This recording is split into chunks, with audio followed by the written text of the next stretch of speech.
Bisakah sifat malaikat dibuktikan secara ilmiah? Pertanyaan ini mungkin terdengar seperti sesuatu yang hanya bisa dibahas dalam kisah mistis atau cerita-cerita spiritual.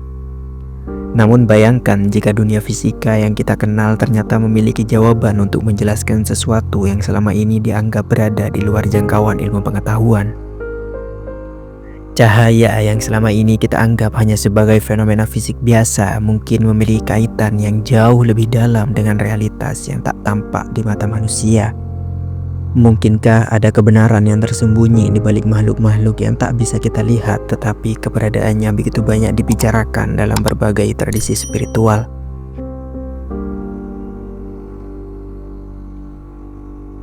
Topik ini membawa kita pada sebuah pertemuan antara dua dunia yang seolah jauh namun ternyata saling terhubung.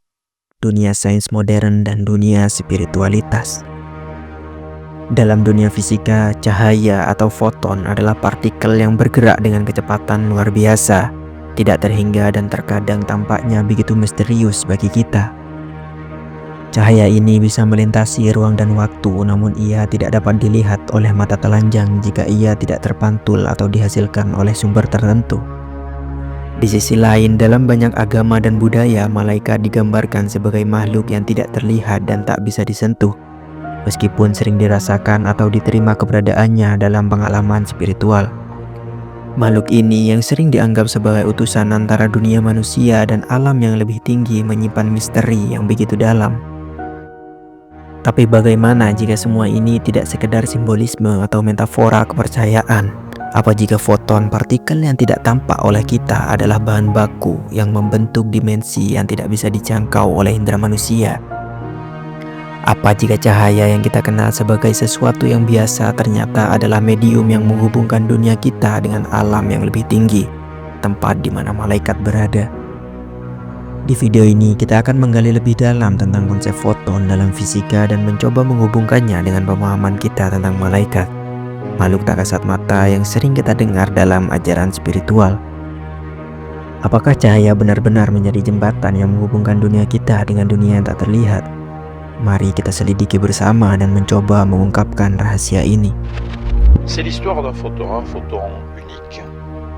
Un photon qui n'a ni frère ni sœur, qui arrive sur une lame semi-réfléchissante. Lame semi-réfléchissante, on en connaît tous un exemple, c'est la vitre sur laquelle tombe un rayon de soleil, et tout le monde a vu qu'une partie du rayon est réfléchie, et l'autre partie du rayon est transmise à travers la vitre. Foton pada dasarnya adalah partikel dasar dari cahaya. Namun ini bukan sekedar partikel, tetapi juga dapat berperan sebagai gelombang. Dalam fisika kuantum, foton dikenal sebagai kuanta dari medan elektromagnetik. Artinya foton adalah unit terkecil dari gelombang elektromagnetik. Sebagai partikel, foton tidak memiliki massa diam, artinya ia tidak memiliki bobot atau massa yang bisa diukur dalam keadaan diam. Dan ia tidak terikat pada hukum-hukum konvensional materi seperti halnya partikel lain seperti proton atau elektron. Sebaliknya, foton bergerak dengan kecepatan cahaya yang luar biasa cepat, yaitu sekitar 300.000 km per detik di ruang hampa. Karena foton tidak memiliki massa dan tidak bermuatan listrik, ia sangat sulit untuk dideteksi secara langsung tanpa bantuan alat khusus. Meskipun kita sering berinteraksi dengan cahaya setiap hari, kita tidak bisa menyentuhnya seperti kita menyentuh benda padat. Cahaya atau foton bukan materi dalam pengertian konvensional, melainkan sebuah fenomena yang bergerak melintasi ruang dan waktu. Itulah sebabnya kita tidak bisa merasakannya secara fisik.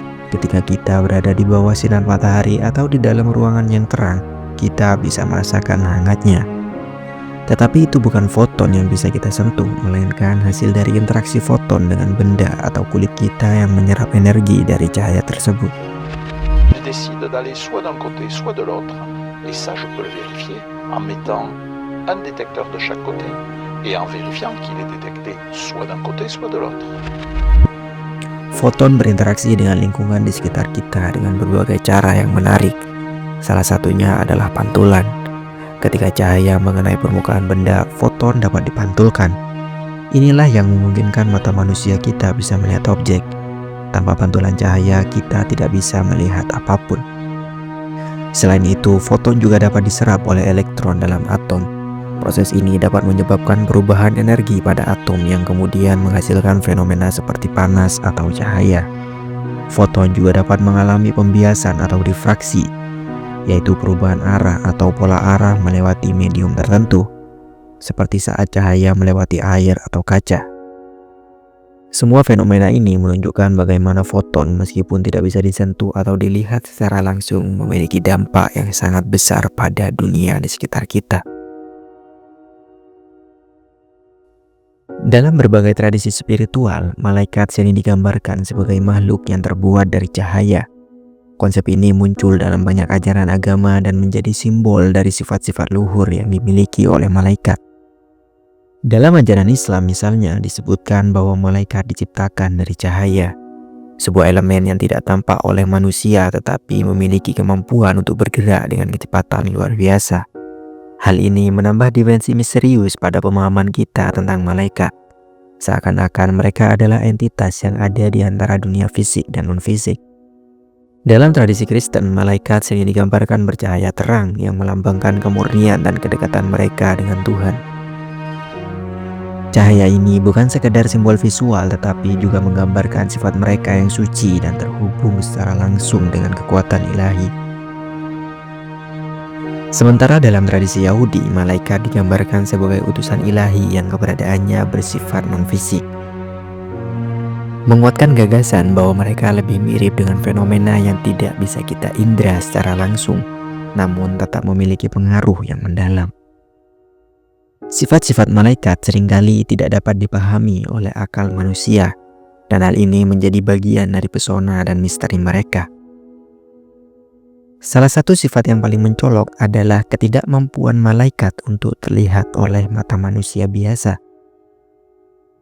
Dalam banyak kitab suci, malaikat hanya bisa terlihat dalam situasi khusus, biasanya ketika mereka diberikan izin untuk menampakkan diri. Hal ini mengarah pada pemahaman bahwa malaikat berada di dalam dimensi yang berbeda, yang tidak sepenuhnya terjangkau oleh indera kita. Selain itu, malaikat tidak memerlukan makanan atau minuman, sebuah ciri khas yang menunjukkan bahwa mereka bukanlah makhluk fisik seperti manusia. Keberadaan mereka lebih mirip dengan energi atau substansi yang tidak terikat pada hukum-hukum materi yang kita pahami. Mereka juga digambarkan bergerak dengan kecepatan luar biasa, sebuah kecepatan yang seringkali digambarkan sebagai sebanding dengan gerakan cahaya itu sendiri, yang tak terhingga dan bebas dari batasan waktu dan ruang. Dalam literatur dan tafsir modern, beberapa pemikir mencoba menghubungkan konsep malaikat dengan fenomena energi atau entitas non-materi seperti foton. Hal ini membuka kemungkinan bahwa malaikat mungkin tidak hanya merupakan makhluk spiritual dalam pengertian tradisional, tetapi juga fenomena yang berhubungan dengan prinsip-prinsip fisika yang belum sepenuhnya kita pahami. Seperti foton yang tidak dapat dilihat secara langsung tetapi mempengaruhi dunia fisik melalui interaksi mereka dengan materi. Malaikat mungkin adalah bentuk eksistensi yang tidak terwujud dalam bentuk fisik biasa, namun memiliki kekuatan untuk mempengaruhi dunia kita dalam cara yang luar biasa. Salah satu pertanyaan paling menarik yang muncul ketika membahas malaikat adalah mengapa mereka tidak terlihat oleh manusia.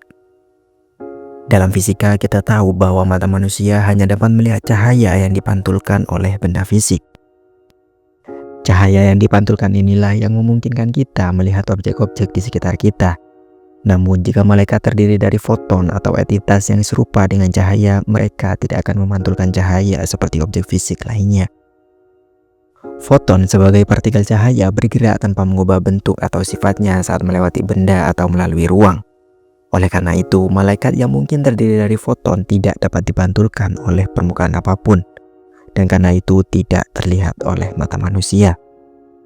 Mereka berada di luar spektrum cahaya yang dapat kita deteksi, berada dalam bentuk yang jauh lebih halus dan tak kasat mata. Selain itu, kita juga bertanya-tanya mengapa malaikat tidak bisa disentuh. Meskipun kita sering merasakan kehadiran mereka dalam pengalaman spiritual atau lewat penampakan khusus. Ini dapat dijelaskan dengan sifat foton yang tidak memiliki massa atau wujud fisik. Foton meskipun merupakan entitas yang sangat nyata dalam dunia fisik, tidak memberikan sensasi sentuhan seperti benda padat lainnya. Karena foton tidak memiliki massa diam, mereka tidak bisa terdeteksi dengan cara yang sama seperti partikel lain yang memiliki wujud fisik. Malaikat yang digambarkan sebagai makhluk dari cahaya, mereka dianggap sebagai entitas non-material, serupa dengan energi. Energi ini meskipun dapat mempengaruhi dunia fisik kita, tidak dapat disentuh atau difahami dengan cara yang biasa kita lakukan terhadap materi.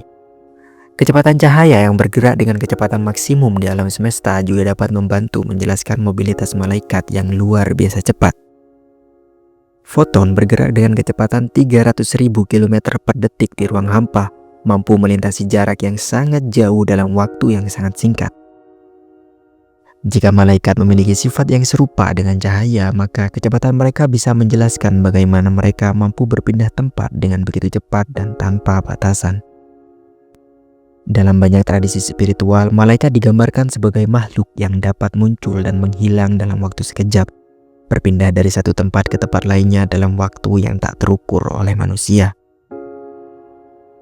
Ini sangat mirip dengan sifat foton yang bisa bergerak tanpa hambatan di ruang hampa, memunculkan gagasan bahwa mobilitas malaikat adalah manifestasi dari prinsip fisika yang sangat cepat dan melampaui pemahaman kita tentang waktu dan ruang. Foton dalam konteks fisika adalah bentuk energi murni yang tidak memiliki bentuk fisik yang dapat kita pegang atau sentuh. Foton bergerak dengan kecepatan luar biasa dan membawa energi tanpa memiliki massa.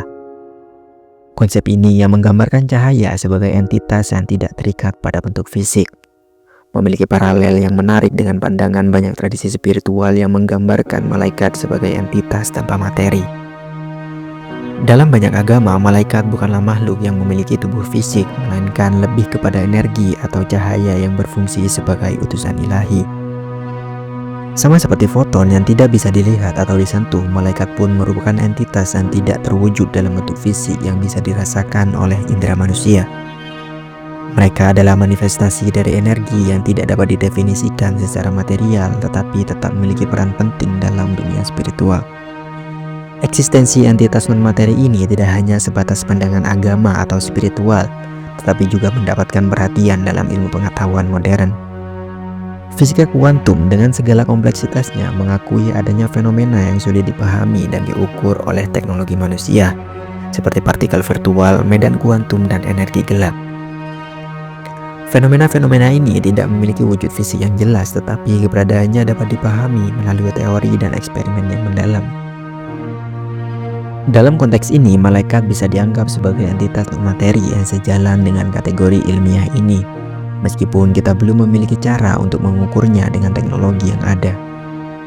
Meskipun tidak bisa dilihat atau diukur seperti objek fisik, eksistensi mereka dapat dipertimbangkan dalam dimensi yang lebih abstrak dan rumit, di mana mereka mungkin berinteraksi dengan dunia kita dalam cara yang belum sepenuhnya kita pahami. Keselarasan antara spiritualitas dan sains dalam hal penciptaan malaikat dari cahaya bisa dilihat sebagai cara bagi tradisi spiritual untuk menjelaskan fenomena non-fisik, menggunakan bahasa yang dapat dipahami oleh masyarakat pada zamannya. Dalam banyak budaya dan agama, konsep malaikat sebagai makhluk yang terbuat dari cahaya mungkin berfungsi sebagai metafora atau representasi dari entitas yang tidak bisa dijelaskan dengan cara lain pada waktu itu. Dengan semakin berkembangnya pemahaman kita tentang dunia fisik melalui sains, pandangan ini bisa dilihat sebagai suatu bentuk awal dari pengetahuan tentang entitas non-materi yang kini mungkin bisa kita hubungkan dengan konsep-konsep seperti energi, foton, dan medan kuantum. Dengan begitu, kita menyadari bahwa sains dan spiritualitas mungkin bukanlah dua hal yang saling bertentangan, melainkan dua sisi dari koin yang sama yang keduanya berusaha memahami realitas yang lebih besar. Konsep malaikat sebagai makhluk cahaya dapat dijelaskan secara ilmiah melalui sifat-sifat foton. Foton sebagai partikel cahaya yang tidak terdeteksi oleh indera manusia bergerak dengan kecepatan luar biasa dan tidak memiliki massa, yang membuatnya mirip dengan gambaran malaikat dalam berbagai tradisi spiritual. Meskipun demikian, sains memiliki keterbatasan dalam membahas aspek metafisik atau entitas non-fisik seperti malaikat secara keseluruhan. Hal-hal yang berkaitan dengan dimensi spiritual, kesadaran, atau eksistensi non-materi seringkali berada di luar jangkauan eksperimen fisika yang bisa kita lakukan saat ini. Topik ini menunjukkan bahwa spiritualitas dan sains sebenarnya bisa saling melengkapi dalam pemahaman alam semesta. Meskipun keduanya berasal dari perspektif yang berbeda, spiritualitas dari ajaran yang lebih transenden dan sains dari pendekatan rasional. Keduanya dapat membantu kita untuk memahami sesuatu yang lebih besar, termasuk entitas yang mungkin berada di luar pemahaman manusia. Dalam banyak hal, sains membuka jendela untuk menjelaskan apa yang sebelumnya dianggap mistis atau metafisik, sementara spiritualitas memberikan pandangan lebih dalam tentang makna dan tujuan kehidupan. Bagaimana menurut kalian? Apakah konsep ini membantu kalian untuk memahami hubungan antara spiritualitas dan ilmu pengetahuan? Tulis pendapat kalian di komentar. Jangan lupa like, share, dan subscribe untuk diskusi menarik lainnya.